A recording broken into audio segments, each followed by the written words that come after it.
Hello guys, welcome back to Talent Scout Academy. आज हम 11th class mathematics chapter number 1 sets पढ़ेंगे। Set start करने से पहले हमें सेट्स की बेसिक नॉलेज होना ज़रूरी है। देखिए, सेट क्या होता है। Set is a well defined collection of object. जो सेट होता है well defined collection of object होता है, यानी कि ऐसे ऑब्जेक्ट होते हैं का कलेक्शन होता है जो वेल डिफाइंड हो, जो पर्सन टू पर्सन चेंज ना हो। फॉर एग्जाम्पल के तौर पे मान लीजिए आप 3 स्टूडेंट्स हैं, ए, बी और सी। इनसे ये पूछा जाए कि नेचुरल नंबर बताइए जो लेस देन 5 हो, तो इन तीनों के आंसर सेम होंगे। इसका आंसर भी 1, 2, 3 एंड 4 होगा। इसका आंसर भी 1, 2, 3 एंड 4 और इसका आंसर भी 1, 2, 3 एंड 4। यानी कि इन तीनों स्टूडेंट्स का आंसर सेम होगा, क्योंकि इनसे पूछा क्या गया था, नेचुरल नंबर बताइए जो लेस देन 5 हो। तो इन तीनों स्टूडेंट्स का आंसर होगा 1, 2, 3 और 4। तो पर्सन टू पर्सन बिल्कुल चेंज नहीं हुए, ये वेल डिफाइंड है। तो ऐसे कलेक्शन को हम सेट्स बोलते हैं। जो सेट्स होते हैं वो हमेशा कर्ली ब्रैकेट से रिप्रेजेंट किए जाते हैं। ये हमेशा ब्रैकेट में होते हैं और सेट्स को रिप्रेजेंट करने के लिए हम कैपिटल लेटर का यूज करते हैं। कैपिटल लेटर ए भी ले सकते हैं, बी भी ले सकते हैं और सी भी ले सकते हैं। तो सेट्स हमेशा जो होते हैं वो ब्रैकेट्स के अंदर होते हैं, कर्ली ब्रैकेट्स के अंदर। सेट्स के अंदर जो ऑब्जेक्ट होते हैं उसको हम एलिमेंट्स, मेंबर या फिर ऑब्जेक्ट्स, इसके एलिमेंट्स को हम सेपरेट कोमा देके अलग अलग रिप्रेजेंट करते हैं। 1, 2, 3, 4। ध्यान रहे कि कोई भी एलिमेंट्स एक से ज़्यादा बार ना हो, यानी कि उसको दोबारा दोहराना नहीं चाहिए। सेट्स इसलिए जो सेट्स होते हैं वेल डिफाइंड कलेक्शन होते हैं, जो पर्सन टू पर्सन सेम होते हैं, उनमें किसी प्रकार का कोई अंतर नहीं होता। अगर ये पूछा जाए मेरे 2 स्टूडेंट्स हैं, स्टूडेंट्स ए और स्टूडेंट्स, दोनों स्टूडेंट से ये पूछा जाए कि इन दोनों स्टूडेंट को क्या कौन से जानवर सबसे ज़्यादा खतरनाक लगते हैं, तो हो सकता है ए को बिल्ली और कुत्ते ये ज़्यादा खतरनाक लगते हो सकता है बी को सांप और बिच्छू ज़्यादा खतरनाक लगते हो। तो दोनों का जो कलेक्शन है वो मैच नहीं है। दोनों के दृष्टिकोण से, ए के दृष्टिकोण से बिल्ली और कुत्ते सबसे ज़्यादा खतरनाक हैं, बी के दृष्टिकोण से सांप और बिच्छू दोनों सबसे ज़्यादा खतरनाक है। इसलिए ऐसे कलेक्शन को हम सेट्स नहीं कहेंगे, क्योंकि वेल डिफाइंड नहीं है। ये पर्सन टू पर्सन अलग है, की दृष्टि से ये अलग है, खतरनाक है, इनकी दृष्टि से ये खतरनाक हो सकता है।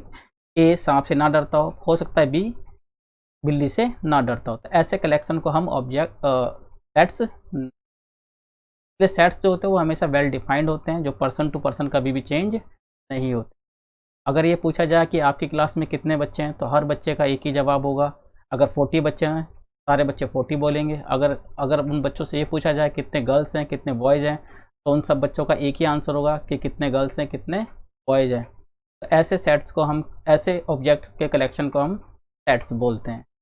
ठीक है। सेट्स जो होते हैं वो 2 प्रकार के होते हैं। सेट 2 प्रकार के होते हैं, एक होता है रोस्टर फॉर्म और टेबुलर फॉर्म, दूसरा होता है सेट बिल्डर फॉर्म। देखिए, रोस्टर फॉर्म और सेट बिल्डर फॉर्म में डिफरेंस क्या होता है। जो रोस्टर फॉर्म होता है वो कलेक्शन को, एलिमेंट्स को सेपरेटली अलग अलग दिखाता है। जो भी कलेक्शन है उसमें जो ऑब्जेक्ट्स हैं उनको सेपरेटली अलग अलग एलिमेंट्स के फॉर्म में दिखाता है। जैसे देखिए 1, 3, 5, 7 और 9, ये हमारा जो है रोस्टर फॉर्म है, क्योंकि इसके जो कलेक्शन है वो सारे के सारे अलग एलिमेंट्स के फॉर्म में दिखाए गए हैं। जबकि सेट बिल्डर फॉर्म होता है जब हम इन एलिमेंट्स को डिफाइन कर देते हैं कि ये एलिमेंट्स एक्चुअल में है क्या, तो हमारा सेट बिल्डर फॉर्म कहलाता है। जैसे ये एलिमेंट्स जो हैं ये ऑड पॉजिटिव इंटीजर हैं, ओड हैं, और पॉजिटिव इंटीजर हैं, ओड पॉजिटिव इंटीजर हैं, और ये लेस देन 10 है। जब हम इसको डिफाइन करते हैं, अगर ये पूछा जाए किसी से कि ये क्या है, तो अगर वो बोलता है कि ये तो ओड नंबर हैं और पॉजिटिव इंटीजर हैं और 10 से छोटे हैं, जब वो ये बोल रहा है तो इसका मतलब वो सेट बिल्डर फॉर्म में ही बोल रहा है। तो सेट बिल्डर फॉर्म होता है जब एलिमेंट्स को हम डिफाइन कर देते हैं तो हमारा सेट बिल्डर फॉर्म हो जाता है। सेट बिल्डर फॉर्म में हम इसको डिफाइन करते हैं, और टेबुलर फॉर्म या फिर रोस्टर फॉर्म में हम सेट बिल्डर फॉर्म के एलिमेंट्स को सेपरेटली रिप्रेजेंट करके दिखाते हैं। देखिए, जब हम सेट बिल्डर फॉर्म को पढ़ते हैं तो सेट बिल्डर फॉर्म को ऐसे पढ़ा जाता है, इसको पढ़ते हैं set of all x, set of all x such that, set of all x such that x is odd positive integer less than 10। तो इसको इस प्रकार से रीड किया जाता है, यहाँ पर x स्टैंड करता है set of all x, set of all x such that x is an odd positive integer less than 10। तो ये हमारा सेट बिल्डर फॉर्म होता है, और जब सेट बिल्डर फॉर्म के एलिमेंट्स को सेपरेटली अलग अलग दर्शाया जाता है तो उसको हम रोस्टर फॉर्म या फिर टेबुलर फॉर्म कहते हैं। देखिए सेट्स के जो एलिमेंट्स होते हैं, जैसे ये सेट है 3, 5, 7, 9, 10, ये अभी रोस्टर फॉर्म में। सेट्स के जो एलिमेंट्स होते हैं, इसका हर एलिमेंट सेट से बिलोंग करता है। जब इसका हर एलिमेंट सेट से बिलोंग करता है, जैसे 3 इस सेट से बिलोंग करता है, 5 इस सेट से बिलोंग करता है, क्योंकि 5 जो एलिमेंट है वो सेट ए में है।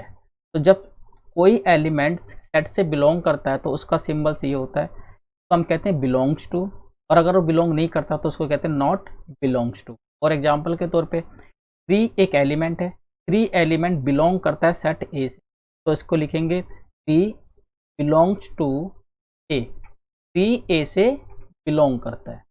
इस प्रकार 5 ए से बिलोंग करता है, 5 का जो 5 एलिमेंट ए में भी है, तो 5 सेट ए से बिलोंग करता है, तो उसको कहेंगे belongs to A. 5 belongs to A, 3 belongs to A. But अगर मैं यहाँ 4 लिख दूँ, 4 एलिमेंट्स सेट ए में नहीं है, तो इसको बोलेंगे 4 नॉट बिलोंग्स टू ए। तो इस प्रकार से जो सिंबल होते हैं ये बिलोंग और नॉट बिलोंग्स टू से रिलेटेड होते हैं। अगर एलिमेंट सेट में है तो बिलोंग्स टू, अगर एलिमेंट सेट में नहीं है तो नॉट बिलोंग्स टू। अगला है एम्प्टी सेट, नल सेट या फिर void set. Empty set, null set या फिर वॉइड सेट। देखिए एम्प्टी सेट क्या होता है? एम्प्टी सेट वो सेट होता है जब किसी सेट्स में एलिमेंट्स नहीं होते हैं, उसको हम एम्प्टी सेट्स कहते हैं, यानी कि जिसका सेट्स नहीं बनता, जिसमें कोई भी एलिमेंट्स कंटेंट नहीं होते, उसको हम एम्प्टी सेट। फॉर एग्जांपल के तौर पे अगर मैं आपसे बोलूँ कोई एक ऐसी संख्या बताइए जो 1 से बड़ी, 1 से छोटी और 2 से बड़ी हो, आप कहेंगे 1 से बड़ी, 1 से छोटी और 2 से बड़ी, ऐसी तो कोई संख्या हो ही नहीं सकती जो 1 से छोटी हो और 2 से बड़ी हो। ऐसे सेट्स को हम एम्प्टी सेट कहते हैं, क्योंकि इसका सेट बनाना मुश्किल है, सेट नहीं बन पाएगा, इसलिए इसको हम एम्प्टी सेट या नल सेट कहते हैं। ऐसे ही आपसे पूछा जाइए कि एक इवन प्राइम नंबर बताइए, इवन प्राइम नंबर बताइए,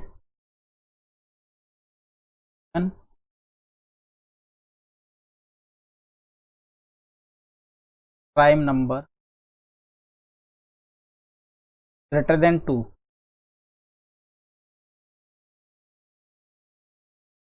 हमें एक इवन प्राइम नंबर बताना है, हमें एक इवन प्राइम नंबर बताना है जो ग्रेटर देन 2 हो। तो greater than 2 even prime number तो होता ही नहीं है, क्योंकि 2 ही एक ऐसा एलिमेंट है जो इवन भी है और प्राइम नंबर भी। तो अगर आपसे पूछा जाए कि इवन प्राइम नंबर हो और ग्रेटर देन 2 हो तो इसका कोई एलिमेंट होगा ही नहीं, तो ऐसे सेट को हम नल सेट कहते हैं। तो ये हमारा एक नल सेट होगा। नल सेट को डिनोट करने के लिए हम सेट बनाते हैं, उसमें कोई एलिमेंट नहीं लिखते, या फिर हम उसको आई से रिप्रेजेंट करते हैं। तो ऐसे सेट्स जिसमें एलिमेंट्स नहीं होते हैं उसको हम नल सेट, वॉइड सेट या फिर एम्प्टी सेट कहते हैं। अगला सेट होता है इक्वल सेट्स। इक्वल सेट्स वो सेट होते हैं जब दो सेट्स के एलिमेंट्स सेम हो और नंबर ऑफ एलिमेंट्स भी इक्वल हो, तो ऐसे सेट्स को हम इक्वल सेट्स कहते हैं। फॉर एग्जांपल के तौर पे एक सेट है ए, में एलिमेंट है 1, 2, 3 एंड 4। एक सेट है बी, इसमें एलिमेंट्स हैं 4, 3, 2, 1। तो इन दोनों के एलिमेंट्स, नंबर ऑफ एलिमेंट्स 4 4 हैं, और एलिमेंट्स जो हैं वो भी इक्वल हैं 1 2 3 4। इसमें 1 2 3 4 ऑर्डर कुछ भी हो सकता है, आगे पीछे ऑर्डर कुछ भी हो सकता है। तो ऐसे सेट्स को हम इक्वल सेट कहते हैं। फॉर एग्जाम्पल के तौर पे मान लीजिए ये एक सेट है ए बी सी, एक सेट बी है सी ए बी। ये दोनों सेट भी आपके इक्वल सेट होंगे, क्योंकि इसके जितने एलिमेंट है उसके पास भी वही एलिमेंट है, इसमें ए बी सी है, इसमें भी ए बी सी है, ऑर्डर आगे पीछे कुछ भी हो सकते हैं। तो ऐसे सेट्स को हम इक्वल सेट बोलते हैं, और जिसके एलिमेंट्स अलग अलग होते हैं उसको हम अनइक्वल सेट्स कहते हैं। इसी प्रकार एक फाइनाइट सेट्स होते हैं और एक इनफाइनाइट सेट्स। जैसा कि इनके नाम से मालूम है, फाइनाइट सेट्स वो सेट्स होते हैं जिसमें नंबर ऑफ एलिमेंट्स लिमिटेड होते हैं, नंबर ऑफ एलिमेंट्स को लिमिटेड एक्सप्लेन किया जा सकता है, उसको हम फाइनाइट सेट्स कहते हैं। और इनफाइनाइट सेट्स वो सेट्स होते हैं जो अनलिमिटेड होते हैं, जिसके एलिमेंट जिसको ऑन तक बढ़ाया जा सकता है। फाइनाइट सेट्स वो होते हैं जो लिमिटेड होते हैं, जिसको डिफाइन कर देते हैं हम रास्टर फॉर्म में, और जो ख़त्म हो जाते हैं। जैसे मैं आपसे बोलूँ कि नेचुरल नंबर लिखिए जो लेस देन 10 हो, नेचुरल नंबर लेस देन 10, तो ये फाइनाइट सेट होगा, ये फाइनाइट सेट होगा, क्योंकि लेस देन 10 1 2 3 4 5 6 7 8 9, तो ये सेट ऑफ नेचुरल नंबर है जो लेस देन 10 है, तो ऐसे सेट्स को हम फाइनाइट सेट बोलते हैं।